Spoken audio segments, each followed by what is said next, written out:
ماجی قدرت اللہ شہاب۔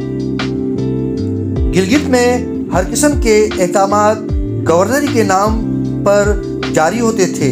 جب یہ چرچا ماجی تک پہنچا تو انہوں نے عبداللہ صاحب سے گلہ کیا، بھلا حکومت تو آپ کرتے ہیں، لیکن گورنری کہہ کر مجھ غریب کا نام بیچ میں کیوں لایا جاتا ہے؟ خواہ مخواہ عبداللہ صاحب علی گڑھ کے پڑھے ہوئے تھے۔ رگ ظرافت بھڑک اٹھی اور بے اتنائی سے فرمایا، بھاگوان، یہ تمہارا نام تھوڑا ہی ہے، گورنری تو دراصل تمہاری سوکن ہے جو دن رات میرا پیچھا کرتی رہتی ہے۔ مذاق کی چوٹ تھی۔ عبداللہ صاحب نے سمجھا بات آئی گئی ہو گئی، لیکن ماجی کے دل میں غم بیٹھ گیا۔ اس غم میں وہ اندر ہی اندر کڑنے لگی۔ کچھ عرصے کے بعد کشمیر کا مہاراجا پرتاپ سنگھ اپنی مہارانی کے ساتھ گلگت کے دورے پر آیا۔ ماجی نے مہارانی کو اپنے دل کا حال سنایا۔ مہارانی بھی سادہ عورت تھی، جلال میں آ گئی۔ ہائے ہائے، ہمارے راج میں ایسا ظلم! میں آج ہی مہاراج سے بات کروں گی کہ وہ عبداللہ صاحب کی خبر لیں۔ جب یہ مقدمہ مہاراج پرتاپ سنگھ تک پہنچا تو انہوں نے عبداللہ صاحب کو بلا کر پوچھ گچھ کی۔ عبداللہ صاحب بھی حیران تھے کہ بیٹھے بٹھائے یہ کیا افتاد آ پڑی، لیکن جب معاملے کی تہہ تک پہنچے تو دونوں خوب ہنسے۔ آدمی دونوں ہی وزادار تھے۔ چنانچہ مہاراجا نے حکم نکالا کہ آئندہ سے گلگت کی گورنری کو وزارت اور گورنر کو وزیر وزارت کے نام سے پکارا جائے۔ 1947 کی جنگ آزادی تک گلگت میں یہی سرکاری اصطلاحات رائج تھیں۔ یہ حکم نامہ سن کر مہارانی نے ماجی کو بلا کر خوشخبری سنائی کہ مہاراجا نے گورنری کو دیس نکالا دے دیا ہے، اب تم دودھو نہاؤ پوتو پھلو۔ مہارانی نے کہا، کبھی ہمارے لیے بھی دعا کرنا۔ مہاراجا اور مہارانی کے کوئی اولاد نہ تھی، اس لیے وہ اکثر ماجی سے دعا کی فرمائش کرتے تھے۔ اولاد کے معاملے میں ماجی کیا واقعی خوش نصیب تھیں؟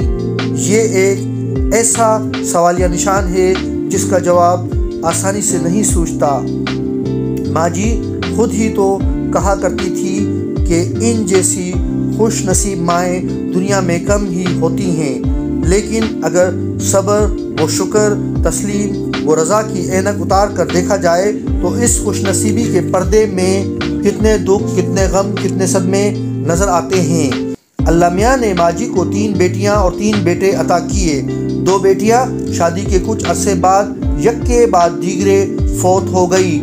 سب سے بڑا بیٹا عین عالم شباب میں انگلستان جا کر گزر گیا۔ کہنے کو تو ماجی نے کہہ دیا کہ اللہ کا مال تھا، اللہ نے لے لیا، لیکن کیا وہ اکیلے میں چھپ چھپ کے خون کے آنسو رویا نہ کرتی تھی؟ جب عبداللہ صاحب کا انتقال ہوا تو ان کی عمر 62 سال اور ماجی کی عمر 55 سال تھی۔ سپہر کا وقت تھا۔ عبداللہ صاحب ان کی کھدری چارپائی پر حسب معمول گاؤ تکیہ لگا کر نیم دراز تھے۔ ماجی پائنٹی پر بیٹھی چاقو سے گنا چھیل چھیل کر ان کو دے رہی تھی۔ وہ مزے سے گنا چوس رہے تھے اور مذاق کر رہے تھے۔ پھر یکایک وہ سنجیدہ ہو گئے اور کہنے لگے، بھاگوان، شادی سے پہلے میلے میں نے تمہیں 11 پیسے دیے تھے، کیا ان کو واپس کرنے کا وقت نہیں آیا؟ ماجی نے نئی نویلی دلہنوں کی طرح سر جھکا لیا اور گنا چھیلنے میں مصروف ہو گئی۔ ان کے سینے میں بیک وقت بہت سے خیال امڈ آئے۔ ابھی وقت کہاں آیا ہے؟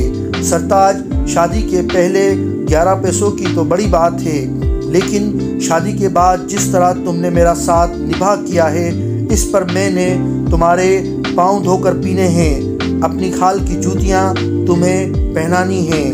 ابھی وقت کہاں آیا ہے میرے سرتاج؟ لیکن قضا و قدر کے بہی کھاتے میں وقت آ چکا تھا۔ جب ماجی نے سر اٹھایا تو عبداللہ صاحب گنے کی کاش منہ میں لیے گاؤ تکیے پر سو رہے تھے۔ ماجی نے بھوتیرا ہلایا، چمکارا، لیکن عبداللہ صاحب ایسی نیند سو گئے جس سے بیداری قیامت سے پہلے ہی نہیں۔ ماجی نے اپنے باقی ماندہ 2 بیٹوں اور 1 بیٹی کو سینے سے لگا کر تلقین کی، بچوں رونا مت، تمہارے ابا جی جس آرام سے رہے تھے اسی آرام سے چلے گئے، اب رونا مت، ان کی روح کو تکلیف پہنچے گی۔ کہنے کو تو ماجی نے کہہ دیا کہ اپنے ابا کی یاد میں نہ رونا ورنہ ان کو تکلیف پہنچے گی، لیکن کیا وہ خود چوری چھپے اس خاوند کی یاد میں نہ روئی ہوں گی جس نے 62 سال کی عمر تک انہیں ایک الڑ دلہن سمجھا اور جس نے گورنری کے علاوہ اور کوئی سکن اس کے سر پر لا کر نہیں بٹھائی۔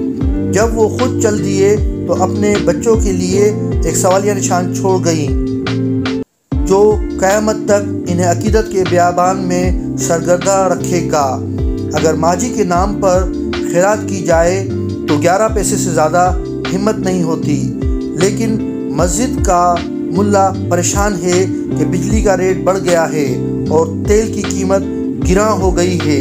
ماجی کے نام پر فاتح دی جائے تو مکئی کی روٹی اور نمک مرچ کی چٹنی سامنے آتی ہے، لیکن کھانے والا درویش کہتا ہے کہ فاتح درود میں پلاؤ اور زردے کا اتمام لازم ہے۔ ماجی کا نام آتا ہے تو بے اختیار رونے کو جی چاہتا ہے، لیکن اگر رویا جائے تو ڈر لگتا ہے کہ ان کی روح کو تکلیف نہ پہنچے، اور ضبط کیا جائے تو خدا کی قسم ضبط نہیں ہوتا۔